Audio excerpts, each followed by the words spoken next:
النهارده في خبر فرحني قوي. الخبر ده ايه؟ خبر هو تنظيم المغرب، دولة المغرب الشقيقة، لبطولة كأس العالم للكبار للرجال 2030 بالتعاون وبالاشتراك مع اسبانيا والبرتغال. وده حضرتك اكيد حدث، وبترجع البطولة الافريقية حتى لو في ملف تنظيم مشترك، لكن كون ان بلد عربية بعد اول بلد عربية استضافت كأس العالم هي قطر، وعملوا بصراحة كأس عالم مبهر جدا جدا جدا، فلازم نفخر بذلك ولازم نغير من ذلك. لازم ناس بينظموا 2030 المغرب، الناس ماشيه بخطوات ثابته، بخطوات رائعه، دارسين مذاكرين عارفين هدفهم ازاي، الخطط المستقبليه يشتغلوا عليها. فدي حاجات ايجابيه للغايه، بخلاف ان السعوديه بتخطط ان هي تستضيف او تتقدم بملف لاستضافه 2034 كاس العالم. دي برضو حاجه كبيره قوي. فاحنا طبعا هنفضل داعمين ومساندين لاي حد من اشقائنا العرب. فمليون مبروك للشعب المغربي، للاتحاد المغربي لكره القدم، وكل التوفيق للسعوديه كمان في الحصول على ملف تنظيم 2034. ودي حاجه بصراحه تدعو للفخر وكلنا مبسوطين بيها. فمليون مليون مليون مليار مبروك للشعب المغربي الشقيق، شعبا وملكا. حابين نقول لهم مليون مبروك، وشيء هيسعد كل العرب، هيسعد كل العرب وكل القاره الافريقيه بان تكون المغرب احد المنظمين لهذه النسخه من كاس العالم 2030. للحديث اكثر عن هذا الشأن هيبقى معانا دلوقتي عبر الهاتف الناقد الرياضي الاستاذ محمد زايد من المغرب. يا استاذ محمد مشرفنا ومنورنا. مساء الخير استاذ احمد، مساء الخير على كل المشاهدين الكرام في شقيقة مصر. حابب في البدايه اقول لك مليون مبروك، ان شاء الله متوسمين دايما خير في المغرب بالاداء الفني اللي شفناه في قطر 2022. هنشوف ان شاء الله اداء تنظيمي ان شاء الله في 2030، فمبارك عليكم ومبارك لكل اهل المغرب الشقيق. الله يبارك فيك استاذ احمد. ويعني بطبيعه الحال هو شرف للعرب ككل، يعني بطبيعه الحال كاس العالم الاخيره اللي تمت بالنسبه لقطر الكل ينسعد باداء المنتخب المغربي. شاهدنا يعني التوليفه والالفه والمحبه بين الشعوب العربيه بانجاز المنتخب المغربي، واكيد ان شاء الله يعني في تنظيم كاس العالم خاصه بنظامه الجديد 48 منتخبا، يعني اكثر من 30 مباراه على الارض المغربيه. اكيد ان ستكون ارض عربيه بالدرجه الاولى، وسيكون مرحب بجميع الاخوه العرب، وان شاء الله مشاركه مصر اكيد في هذه المسابقه ان شاء الله يا رب. طيب احكي لنا بقى كواليس الاختيار للملف المشترك ده ما بين المغرب واسبانيا والبرتغال. احكي لنا كواليسه، ازاي تم الاختيار؟ وكما تعلم زميلي احمد انه خلال يعني بعد تنظيم كاس العالم قطر او قبل اسناد المهمه لقطر وبعد تغيير البطوله بنظام 48 منتخب، يعني كان هناك يعني الذهاب الى تنظيم ثلاثي. اكيد الذي فازت به هي الولايات المتحده الامريكيه والمكسيك وكندا. بعدها المغرب فكر في ان يشارك او ينظم كاس العالم، يقدم ملفه مع دولتين للجوار وهما البرتغال واسبانيا، لما يتوفران عليه من بنيه تحتيه كبيره والشغف الجماهيري وما الى ذلك. لذلك كان الملف بما ان التنظيم كان عاجلا ام اجلا سيعود الى قاره افريقيا، ففكر بان الطريق الانسب لتنظيم كاس العالم الذي كان يسعى اليه منذ سنه 1994 صديقي احمد، ان الطريق الانسب هي ملف مشترك قوي. كما تعلم لم يكن هناك اي ملف اخر من غير الملف الثلاثي باراغواي الاوروغواي والارجنتين، لكن هذا الملف يعني في الاخير رضخ الى مساله تنظيم 3 مباريات فقط، لان اليوم تنظيم 104 مباريات صديقي احمد هي صعبه للغايه، وستكون تجربه بطبيعه الحال للولايات المتحده وكندا والمكسيك. فكان الاجماع بالتنظيم الثلاثي المشترك بين البرتغال واسبانيا والمغرب دون اللجوء الى التصويت. المغرب لا يمكن الا ان نبارك لبلد شقيق ولقرب معناها كأس العالم من أراضينا، معناها أحبابنا كارهنا.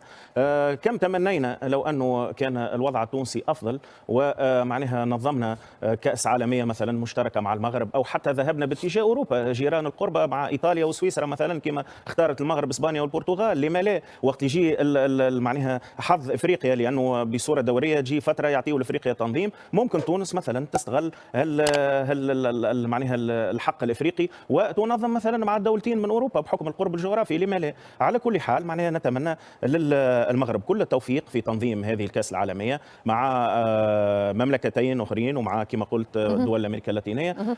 نسخة فريدة من نوعها، أعتقد أنه ستنجح، لأنه شفنا مثلا الدوري الأوروبي ينظم في عدد كبير من البلدان كل مرة في عاصمة أوروبية وحقق نجاح، فلما لا معناها نشاهد نجاح في الكأس العالمية هذه. ولأول مرة 6 دول باش يكونوا مترشحين أو 6 منتخبات باش يترشحوا مباشرة بما أنهم يعتبروا دول مضيفة لكأس العالم 2030. هي نسخة من كأس العالم فريدة من نوعها في جميع الجوانب المتاحة بطبيعة الحال، مبروك اشقائنا في المغرب، لانه يقعد في اخر الامر انجاز، ولو انه نحكيو على ترشح وحيد اللي هو نحب ولا نكره يسهل شويه العمليه، لكن هذا ما يمنعش وانه فما على الاقل البنيه التحتيه اللازمه لاستضافه جانب من كاس العالم، وهذا في حد ذاته انجاز. ويقعد كما قال ماجد توا معناتها يقعد الجانب ممكن المؤسف شويه بالنسبه لنا، هو انه في اول الالفينات كانت مطروحه المساله، كانت مطروحه مساله تنظيم كاس عالم لكره القدم بين تونس والمغرب، صار فيها اشواط معناتها تخدم عليه الموضوع، بمعنى انه كانت يعني امكانيه فيها مصداقيه، كنا نجم نقدموا يعني ملف يعتد به لدى الفيفا. مره اخرى يعني مبروك لاشقائنا المغاربه اللي هو شعب نتاع كوره كيفنا، حتى في المستوى على المستوى الشعبي وعلى مستوى الحركيه اللي باش تتخلق، باش نتصور باش تكون حاجه ممتازه ان شاء الله. في يوم من الايام كي يعاود كاس العالم يدور على القارات الكل ويرجع لافريقيا، نكونوا وقتها متحضرين على الاقل باش نقدموا دوسي. خليفه هو اكيد يعني من نجموا كان نفرحوا المغرب، وهذاك هو كنا نحكيه قبيله على الجائزة نوبل، كذلك المغرب حقق انتصار كبير انه يكون احد المستضيفين للعبه كره القدم، اللعبه الاولى في العالم والضامنه الاكثر فرجه وضامنه حتى لمداخيل ماليه وتسويقيه لهذا البلد. مؤكد انه المغرب تخطى اشواط كبيره على مستوى البنيه التحتيه في قطاع الرياضه السنوات الماضيه. ثانيا اداء منتخبه كان طيب جدا في الدوره الاخيره بتاع كاس العالم. على كل حال تابعوه العرب الكل بمعناها بانتباه وتابعوا نتائجه اللي كانت مهمه جدا. يبقى ما نفهمش عن التفصيليات في عالم كره القدم، ولكن يبقى بالحق ثمة السؤال انه كثير من السياسه في لعبه كره القدم، لانه الاصل اذا تدور على القارات الناس كل كانت تعرف المترشح الاول والاوفر حظا المفروض على مستوى القاره هي المغرب، كانت تنافس في جنوب افريقيا. قالوا الناس وقتها على مستوى البنيه التحتيه جنوب افريقيا، على المستوى السياسي كان عندها معناها ثقلها مع نيلسون مانديلا وقتها باش تنظم كاس العالم وتكون حاضره اكثر على مستوى تبليغ رسائل القاره وغيرها، وثم توازنات في السياسه. بعدها هي تقريبا كي تشوف دول الافريقيه تجد المغرب اللي كانت الاقرب، غيروا المعطيات الكل، مشوا بها للاحتفاليه بالمئويه، دخلوا في 3 قارات. ياسر معناها انا اعتقد ياسر السياسه كانوا ما يحبوش يعطيوا دوله افريقيه واحده تنظم كاس العالم، ولو انه متاكد عشنا تجربه على مستوى الدول العربيه مع قطر. صحيح قطر تملك الامكانيات الماديه كبيره، ولكن حتى كان افتتاح كبير ونسخه موفقه لقطر. ما عندوش امكانيات قطر، لكن لا كاس العالم مش بالضروره ولكن عندها امكانيات انها تنظم كاس العالم. ما نعتقدش تعجز قطر عندها الامكانيات الماليه، مش كان الامكانيات الماليه نجحت، هناك تنظيم، هناك عقليه، هناك مرونه، هناك استثمار. نجحت قطر بدورها ويعتبر مفخره لنا احنا كعرب في المنطقه انه قطر تنجح في تنظيم كاس العالم. ان شاء الله تنجح المغرب كذلك في استضافه الجزء منها، وان شاء الله تكون دور نهائي ما نعرفش عن شكون، اما ان شاء الله يكون في المغرب، خاصه انه عندها فريق معقول. حتى حفل الافتتاح مهم، الدوله اللي باش تحتضنه هذاك من هون ل 2030 يظهر لي